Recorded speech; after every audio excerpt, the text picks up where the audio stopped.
ये वीडियो मैं इसलिए बना रहा हूँ क्योंकि मैं भी बहुत सारे डेटा ऑपरेटर्स से डील करता हूँ। तो उनको मैं समझाना चाहता हूँ कि इम्पोर्टेंस ऑफ रॉ डेटा क्या है। पहले वीडियो चालू करने से पहले, इस टॉपिक को पढ़ने से पहले हम थोड़ी बड़ी बड़ी बातें कर लेते हैं। फर्स्ट तो ये है कि डेटा ऑपरेटर को ये नहीं समझना है कि वो लो लेवल जॉब है या क्या है, क्योंकि most of the data operators contractual employees होते हैं, तो उन्हें लगता है कि हम कुछ भी दे दें हमें फ़र्क नहीं पड़ता, निकाल भी देंगे तो किसी और कंपनी में चले जाएंगे। तो ऐसा नहीं है। और अगर कोई डेटा ऑपरेटर दूसरी कंपनी में जाना भी चाहता है तो उसमें कोई इशू नहीं है, पर जब 8 घंटे वो करंट कंपनी में काम कर रहा है तब वो अपना काम थोड़ा सीरियसली करे। तो अब हम बात करते हैं इम्पोर्टेंस ऑफ रॉ डेटा। तो ठीक है, अब रॉ डेटा इम्पोर्टेंट क्यों है हम पहले ये जानेंगे। तो रॉ डेटा से हमारे को मिलती है इंफॉर्मेशन टू इंफॉर्मेशन। इंफॉर्मेशन से हमें मिलता है नॉलेज।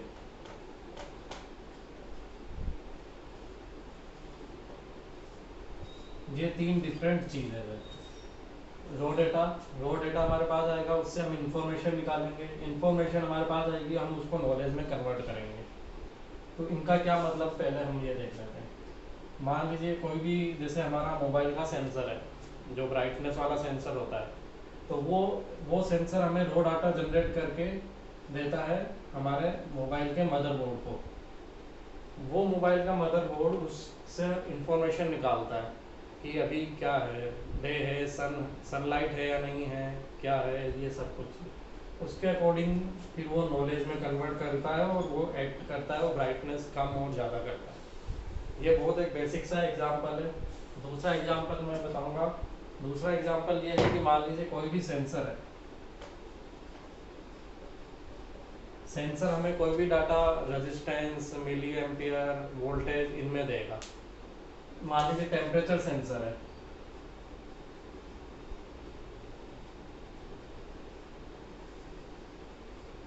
टेम्परेचर सेंसर हमें डाटा दे रहा है रेजिस्टेंस में। इस रेजिस्टेंस को हम कन्वर्ट करेंगे टेम्परेचर में।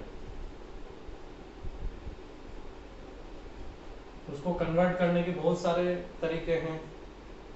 या तो वो लीनियरली वेरी करेगा रेजिस्टेंस या टेम्परेचर, ऐसे होगा तो हमारे पास रेजिस्टेंस आएगा तो हम टेम्परेचर निकाल लेंगे।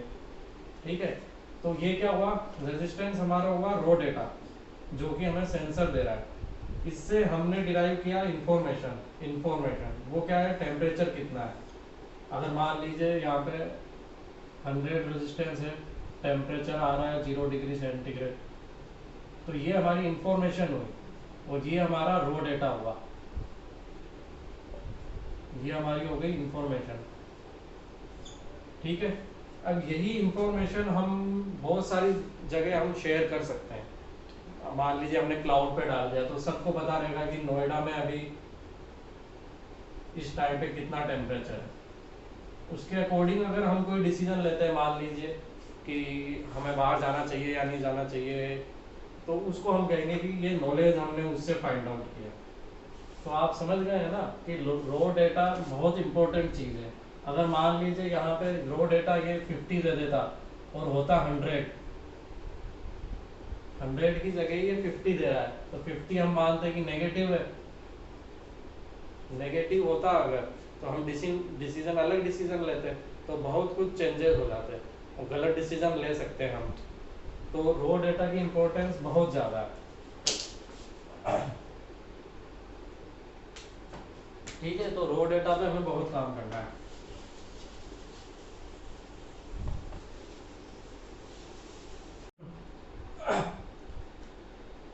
अब हम एक प्रैक्टिकल सिनारियो लेके इसको समझने की कोशिश करेंगे। मान लीजिए हम मानते हैं IOCL के 50 पंप्स हैं इन नोएडा। IOCL के 50 पंप है इन नोएडा और 60 पंप है इन गाजियाबाद।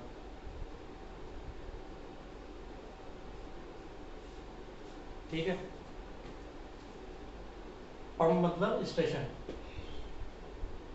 अब जहाँ हम जैसे जाते हैं तो वहाँ एक डिस्पेंसिंग यूनिट होती है जिससे हमें पेट्रोल मिलता है, तो उसकी कंप्लेंट्स बहुत आती है, तो हम ये मानते हैं कि हम कंप्लेंट रजिस्टर का डाटा एनालिसिस करेंगे।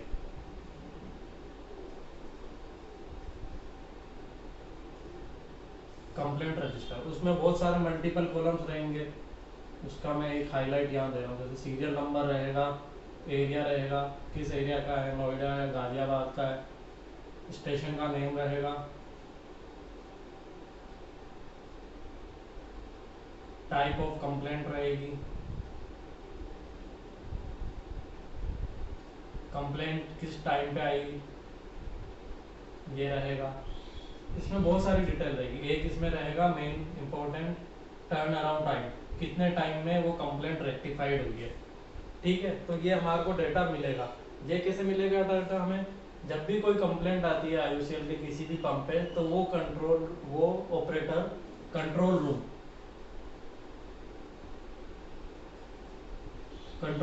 IOCL का कंट्रोल रूम को इन्फॉर्म करता है। वहाँ पे जो डेटा ऑपरेटर है वो ये पूरी शीट मेंटेन रखता है, और ये ऑडिटेबल शीट होती है। ऑडिटेबल शीट है ये। कंप्लेंट रजिस्टर जो भी होता है वो ऑडिटेबल होता है हमारा। तो इम्पोर्टेंस तो आप समझ ही रहे हैं इससे कि ये बहुत इंपॉर्टेंट है, कंप्लेंट रजिस्टर बहुत इंपॉर्टेंट है।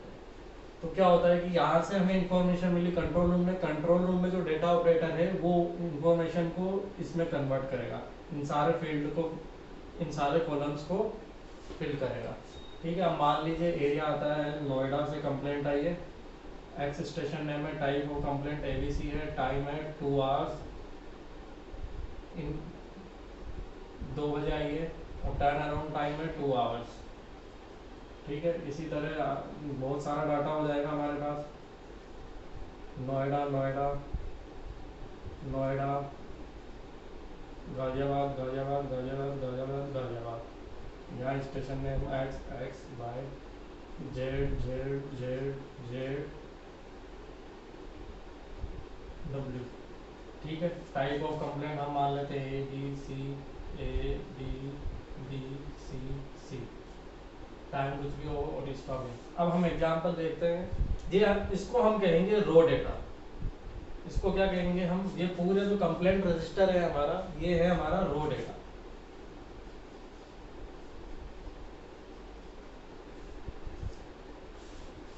रो डेटा कहेंगे हम इसे।